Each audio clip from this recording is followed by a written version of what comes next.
धुरंधर और धुरंधर 2 के बाद में रणवीर सिंह एकदम हॉट हैं इस समय। और तमाम मतलब अव्वल तो उनका कैरियर खतरे में था। धुरंधर आने से पहले कहा जा रहा था कि पता नहीं क्या होगा रणवीर के कैरियर का आने वाले दिनों में अगर धुरंधर नहीं चलती है। तो धुरंधर भी चली, ज़बरदस्त चली, और धुरंधर 2 ने तो तमाम रिकॉर्ड्स ही तोड़ दिए, इतिहास रच दिया है। अब इसके बाद रणवीर सिंह को साइन करने के लिए तमाम प्रोड्यूसर डायरेक्टर जो हैं वो खड़े हुए हैं लाइन लगा के, लेकिन रणवीर ने तय किया है कि वो किसी के साथ काम नहीं करेंगे, बल्कि खुद ही फिल्म के प्रोड्यूसर हैं। वो अगली फिल्म जो है खुद ही बनाने जा रहे हैं, जिसका नाम है प्रलय। अब प्रलय को लेकर जो है एक कास्टिंग तो हो चुकी है। वो कास्टिंग है कल्याणी प्रियदर्शन की। कल्याणी प्रियदर्शन जो है वो प्रियदर्शन जो डायरेक्टर हैं भूत बंगला जिनकी कलाई है, उनकी बेटी है। लेकिन अब ये खबर आ रही है कि कल्याणी प्रियदर्शन जो है वो रणवीर सिंह के अपोजिट नहीं होंगी इस फिल्म में। मतलब इस फिल्म में रणवीर सिंह के अपोजिट एक एक्ट्रेस की गुंजाइश है, फिल्म की हीरोइन की गुंजाइश है। अब जिसके लिए बॉलीवुड की तमाम यंग एक्ट्रेसेस इस समय जो हैं वो पूरी ताकत लगा रही हैं कि किसी तरह से बात बन जाए और रणवीर सिंह के साथ उन्हें काम करने का मौका मिले। और जिन 4 एक्ट्रेसेस के नाम आ रहे हैं, ये चारों नेपो किड हैं। आलिया भट्ट पहले दिन से पूरी कोशिश कर रही हैं। आपने देखा होगा धुरंधर आई, धुरंधर के बाद धुरंधर 2 आई, जिस तरह से आदित्य धर को इम्प्रेस करने की कोशिश उन्होंने की, या फिल्म की तारीफ करते हुए रणवीर सिंह तक जो मैसेज पहुंचाने का कोशिश किया, वो सारा देख चुके। तो आलिया भट्ट हैं, सारा अली खान भी रणवीर सिंह के साथ काम करना चाहती हैं, वो भी मैसेज भिजवा रही हैं और रणवीर के साथ वो काम कर भी चुकी हैं। अनन्या पांडे वो भी चाहती हैं कि उनकी जोड़ी जो है रणवीर सिंह के साथ बन जाए प्रलय में। तो जो उनका कैरियर अभी तक किसी भी तरह से स्टार्ट ही नहीं हो पाया है कहना चाहिए, कम से कम रणवीर के साथ अगर मिल जाएगा तो शायद लंबी छलांग हो। और चौथा नाम जो है वो जानवी कपूर का है। तो ये चारों नेपो एक्ट्रेसेस जो हैं, आलिया भट्ट, सारा अली खान, अनन्या पांडे और जानवी कपूर, पूरी कोशिश कर रही हैं कि किसी तरह से रणवीर सिंह उनके लिए हाँ कह दें, मतलब उनमें से किसी एक के लिए हाँ कह दें तो उनकी किस्मत जो है वो चमक जाए। मतलब क्योंकि रणवीर जो स्थिति वो सबको पता है, और इन चारों एक्ट्रेसेस का कैरियर भी हम सब जान रहे हैं कि किस स्थिति में है। जानवी कपूर के बारे में भी ये खबर एक आई कि भाई उन्होंने अपने भाई अर्जुन कपूर के थ्रू मैसेज भिजवाया, उनसे बात करवाई रणवीर को कि भाई मान जाएं, क्योंकि अर्जुन कपूर और रणवीर सिंह जो हैं वो अच्छे दोस्त हैं, ये बात सभी जानते हैं इस इंडस्ट्री में। तो ये सारा मामला है। तो अब रणवीर सिंह आप कह सकते हैं कि बहुत हॉट हैं, बड़े डिमांड में हैं। तो ये अच्छी खबर है रणवीर सिंह के लिए तो, लेकिन इन एक्ट्रेसेस को अभी इंतजार करना होगा, क्योंकि एक खबर ये भी आ रही है कि रणवीर जो है वो चाहते हैं किसी नई एक्ट्रेस के साथ काम किया जाए। जैसे उन्होंने धुरंधर में और धुरंधर 2 में वो सारा अर्जुन के साथ नजर आए। पहले से उस एक्ट्रेस की कोई इमेज नहीं थी, फ्रेश फेस था, तो उसका फ़ायदा जो है वो रणवीर सिंह को भी मिला है, फिल्म को भी मिला है। तो रणवीर की कोशिश यही है कि किसी नोन फेस को लेने के वजह, अपनी जो प्रोडक्शन हाउस की पहली फिल्म होगी उनके, किसी नए चेहरे के साथ वो जो है उस फिल्म को लेकर आए, नए चेहरे को मौका दें। कुल मिला के यह है कि बॉलीवुड की हर एक्ट्रेस जो है इस समय रणवीर सिंह के साथ काम करना चाहती है, और तमाम नज़रें जो है इस बात पर है कि प्रलय की कास्टिंग क्या होगी। कल्याणी प्रियदर्शन तो हो गई, प्रियदर्शन की बेटी, तो मगर खबर यही है कि भाई वो रणवीर सिंह के अपोजिट नहीं होंगी। और ये जो फिल्म है प्रलय, वो एक जॉम्बी हॉरर ड्रामा है। तो हिंदी सिनेमा के लिए ये बहुत एक्सप्लोर किया हुआ जो है वो सब्जेक्ट नहीं है, एक डिफरेंट काइंड ऑफ सब्जेक्ट है। मुंबई में कहानी होगी और जय मेहता इस फिल्म को जो है वो डायरेक्ट करेंगे, हंसल मेहता के बेटे। तो अलग तरह की कहानी है, अलग सब्जेक्ट है। रणवीर सिंह जोखिम उठा रहे हैं, बड़े बजट की फिल्म होगी, तो निश्चित रूप से वो चाहेंगे कि किसी ऐसी एक्ट्रेस को ना लें जिसका मार्केट जो है बहुत श्योर नहीं है। क्योंकि जो चारों एक्ट्रेस हैं, आलिया भट्ट का कैरियर जो है उसके बारे में हम सब जानते हैं, सारा अली खान लगभग आउट होने जैसी स्थिति है, एक आध दो फिल्में उनकी अभी आने वाली हैं, और अगर उनमें कुछ कमाल हो गया तो हो गया।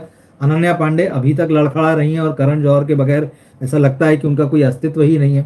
जानवी कपूर भी बॉलीवुड में जितना स्ट्रगल कर सकती थी कर चुकी हैं, साउथ चली गई हैं। तो देखते हैं रणवीर सिंह क्या डिसाइड करते हैं। अब वो डिसाइड वो इसलिए करेंगे क्योंकि प्रोड्यूसर भी हैं, तो देखते हैं क्या होता है।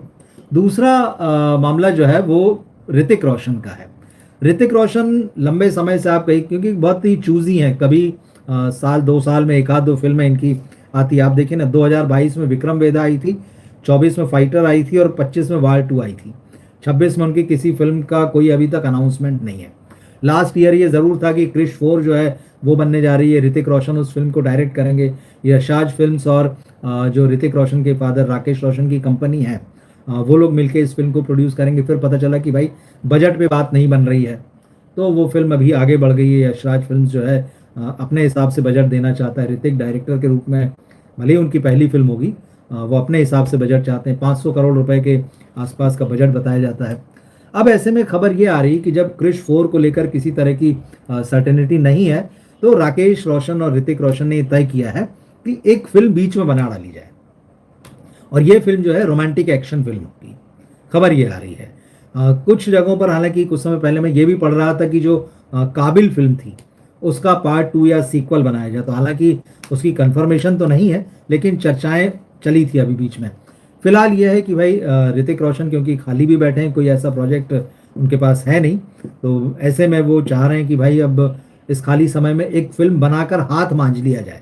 क्योंकि बहुत सारे लोगों ने सवाल उठाए, और हमने भी ये कहा कि भाई जब आपने अभी तक कोई फिल्म डायरेक्ट नहीं की और एकदम क्रिश 4 जैसा बड़ा प्रोजेक्ट आप अपने हाथ में ले लेंगे, और 450-500 करोड़ रुपए का, तो एक होना चाहिए ना भाई। अगर बॉलीवुड के बाहर से कोई डायरेक्टर आता है तो उसको कम से कम छोटी छोटी फिल्में बना के अपने आप को प्रूव करना पड़ता है। ठीक है, ऋतिक रोशन बचपन से ही वो सिनेमा की दुनिया देखते आए हैं, पिताजी को उन्होंने अपने असिस्ट किया, सारी चीज़ें, मगर एक इंडिपेंडेंट ढंग से प्रोजेक्ट बनाना अपना, ये बड़ी बात होती है।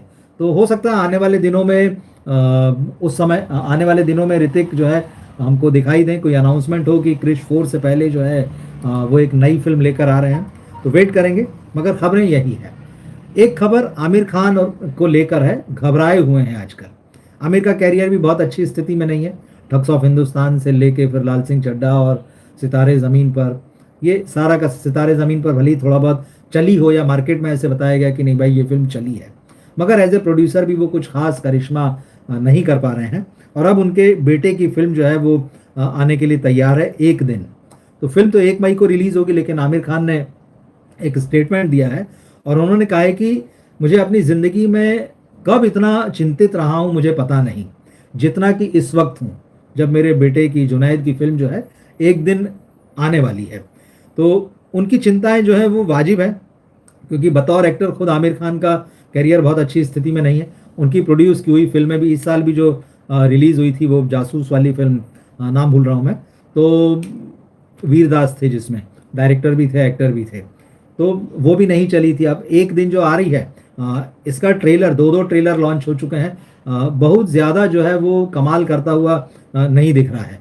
तो घबराहट स्वाभाविक है, फिल्म की एडवांस बुकिंग खुल गई है, किसी को पता नहीं है, धीरे धीरे चीज़ें चल रही। हालांकि लोग कह रहे हैं कि भाई ये आमिर खान की जो मार्केटिंग स्ट्रेटजी है वो कुछ नया करते हैं, तो उन्होंने काफ़ी दिनों पहले ही इस फिल्म की एडवांस बुकिंग जो है खोल दी, ये खबर आ रही है। तो 2 ट्रेलर जो आए हैं और एक गाना आया है, उसको लेके कोई बहुत खास रिस्पांस नहीं दिख रहा है। और उसके बाद में जिस फिल्म का ये रीमेक है, जिस थाई फिल्म का वन डे, तो वो फिल्म काफ़ी लोगों ने देखी हुई है। अब इस फिल्म का एक पॉइंट थोड़ा सा यही लग रहा है, जो खबर आई थी कि आमिर खान ने इस फिल्म का क्लाइमैक्स खुद लिखा है। तो अब यही, जिन लोगों ने फिल्म देखी होगी उनके लिए दिलचस्पी यही हो सकती है कि भाई आमिर खान ने क्लाइमैक्स क्या बदला है। अब एक दिन की प्रेम कहानी है, ये सच बात तो यही है। और ट्रेलर में अगर आपने देखा होगा तो पूरी कहानी आपको पता चल जाती कि एक कंपनी है जिसमें कि प्राइवेट कंपनी है, जिसमें एक डिपार्टमेंट जो है वो कंप्यूटर का जो पूरा सिस्टम हैंडल करते हैं उन लोगों का है। और उसमें जो है वो जुनैद हैं, बहुत शाई हैं, किसी से मिलते जुलते नहीं हैं, बड़े दबू टाइप के भी हैं। तो उनके एग्जिस्टेंस का किसी को जैसे पता ही नहीं चलता, वो अपना काम करते हैं और अलग रहते हैं। लेकिन उसी ऑफिस में काम करने वाली एक लड़की से उनको प्यार हो गया है, और लड़की भी उनकी तरफ ध्यान नहीं देती क्योंकि वो इतना दब्बू कैरेक्टर है। मगर इस कंपनी को बड़ा ज़बरदस्त मुनाफा हुआ है, तो कंपनी का मालिक ऑफिस में कहता है कि हम सब लोग जापान जाने वाले हैं, 4-5 दिनों का टूर है। और ये लोग जाते हैं, और वहाँ पर जो है ये लड़का सोचता है कि किसी तरह से इस लड़की के साथ मुझे कुछ समय मिल जाए। तो वहाँ एक बैल बताई, ये सब मैं आपको कहानी नहीं बता रहा हूँ, ये वो बता रहा हूँ ट्रेलर में समझ में आपको आ जाएगा देखते से। क्योंकि कई सारे लोग ये भी शिकायत करते हैं यार आप कहानी क्यों बता रहे हैं, तो ये मैं वो बता रहा हूँ जो ट्रेलर में, मैं नहीं बताऊंगा तो भी आप देख सकते हैं। तो जापान में वहाँ पे उनको घूमते हुए कहीं मंदिर जो होते हैं वहाँ के, उसमें एक बैल दिखाई देती है, और उसका दोस्त कहता है भाई यहाँ पर इस घंटी को बजा के अगर कोई विश मांग लो वो पूरी हो जाती है। और ये लड़का वहाँ बैल बजाता है कि भाई चाहे एक दिन सही इस लड़की के साथ रहने का मौका मिले, मैं इसको प्यार करता हूँ। और वैसे ही होता है, फिर घटनाक्रम कुछ इस तरह से घूमता है कि वो लड़की और ये लड़का साथ में है। उस लड़की का कोई एक्सीडेंट हो गया जिसमें एक दिन के लिए उसकी मेमोरी चली गई है। और डॉक्टर ने इस लड़के से कहा है कि एक दिन बाद इसकी मेमोरी वापस लौट आएगी, लेकिन ये जो एक दिन बीच का है इसकी इसे कोई याद नहीं रहेगी। बस उतने में ये पूरी लव स्टोरी है। तो अब ये कैसे बनी होगी और क्या होगी वो तो पर्दे पर जब आएगी फिल्म तब पता चलेगा। कहानी इमोशनल हो सकती है, लेकिन सबसे बड़ी बात वही है कि आमिर खान अपना उदाहरण दे रहे हैं बातचीत में, कयामत से कयामत तक जो जीता वही सिकंदर, अकेले हम अकेले तुम। आमिर एक बहुत यंग और फ्रेश फेस थे। वो फ्रेशनेस जो है, जुनैद भले यंग हो, आमिर के चेहरे पर जो मासूमियत थी, जो फ्रेशनेस थी, जो उनकी स्माइल थी, ये सारी चीज़ें उनके बेटे में नहीं दिखाई देती हैं। अभी तक उनकी जो 2 फिल्में आई हैं, महाराज और लव यापा, दोनों एकदम डिफरेंट हैं। दोनों का आप रेंज देखें कहानियों का, एकदम डिफरेंट डायरेक्शन में जाता है। तो लव यापा में वो लव जैसा सी मतलब जो एक प्यार की रुमानियत जो होती है वो रोल भी करके देख चुके हैं। नहीं जमे फिल्म बुरी तरह से फ्लॉप हो गई, खुशी कपूर थी उसमें। तो खुशी कपूर के कैरियर की भी हालत आज आप जानते हैं। आज उनके पिताजी जो हैं उनको लॉन्च मतलब एक तरीके से रीलॉन्च करने की तैयारी कर रहे हैं। श्रीदेवी की जो फिल्म थी मॉम, आखिरी फिल्म, उसका सीक्वल बनाया जा रहा है, या फ्रेंचाइजी कह लीजिए, सीक्वल कह लीजिए, अभी क्लियर नहीं है। मतलब जो पार्ट 2 आ रहा है उसमें खुशी कपूर जो है वो रीलॉन्च होंगी।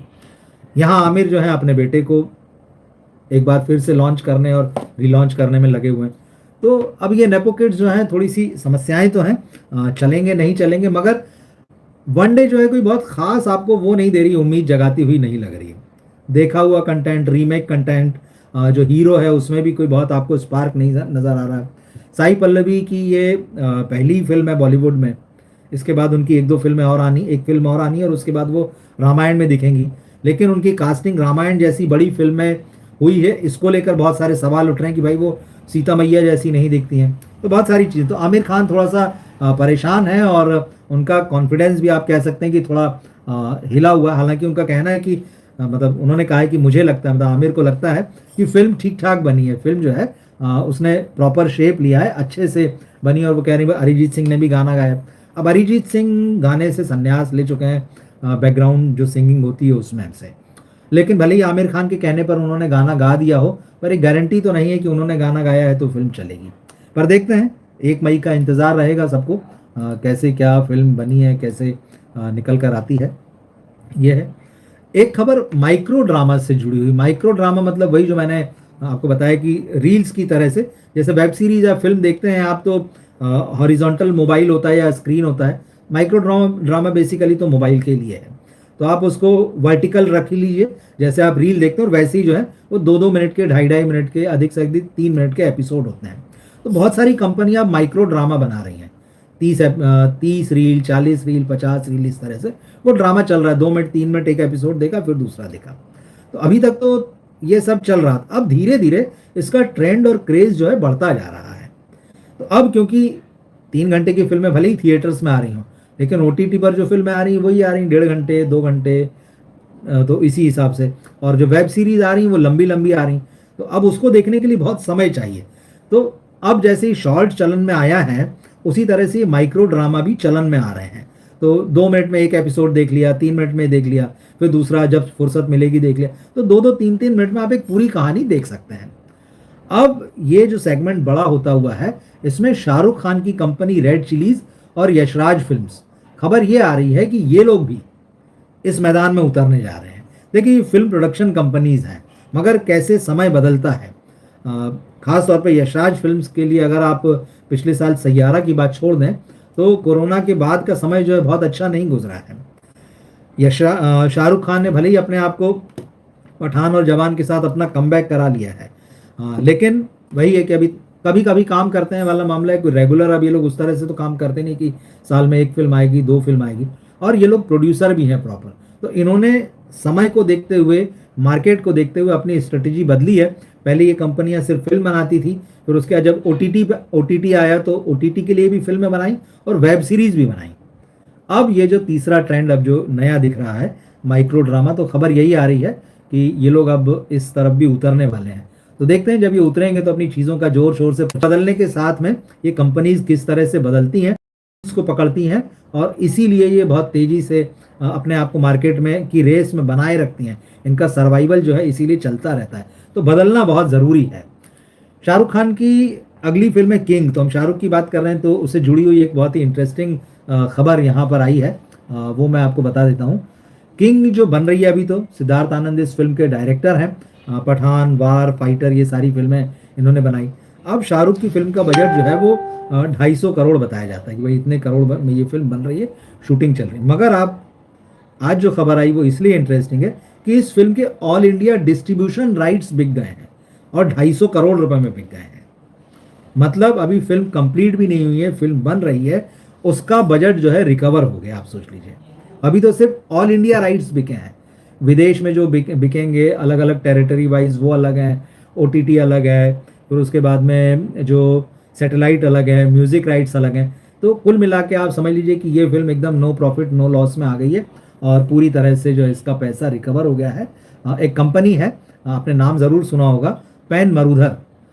ये फिल्म जो फिल्म कंपनी जो फिल्म डिस्ट्रीब्यूशन कंपनी डॉक्टर जयंती लाल गाडा की, पैन फिल्म्स जो है ना, ये उसके ओनर हैं। तो यही उनकी कंपनी है, पैन मरूधर। तो इस फिल्म ने शाहरुख की इस कंपनी ने शाहरुख की इस फिल्म के सारे राइट्स खरीद लिए हैं। तो आप देख लीजिए कि मतलब शाहरुख खान जो आप कहना चाहिए कि मार्केट में कहीं ना कहीं उनको लेकर भरोसा लोगों में बड़ा ज़बरदस्त है। तो प्री रिलीज जो है, मतलब रिलीज से पहले ही जो है इसके सारे राइट्स बिक गए हैं। मतलब इसको थोड़ा सा सरल शब्द में आप ऐसे भी समझ सकते हैं कि भाई मान लीजिए कि एक कार बनाने वाली कंपनी है, कोई मॉडल वो बना रही है कोई कार का, और अभी कार के कलपुर्जे ही तैयार हो रहे हैं, कार असेंबल भी नहीं हुई है, आएगी मार्केट में तब देखा जाएगा कैसी क्या, लेकिन उससे पहले ही वो कार बिक गई है। आप ये इस तरह से इसको समझ सकते हैं। तो शाहरुख पर भरोसा मार्केट का बना हुआ है, ये एक इंटरेस्टिंग बात है। तो आज की कुछ ज़रूरी खबरें थी रात को, मुझे लगा कि इनके बारे में बात करना चाहिए आपसे।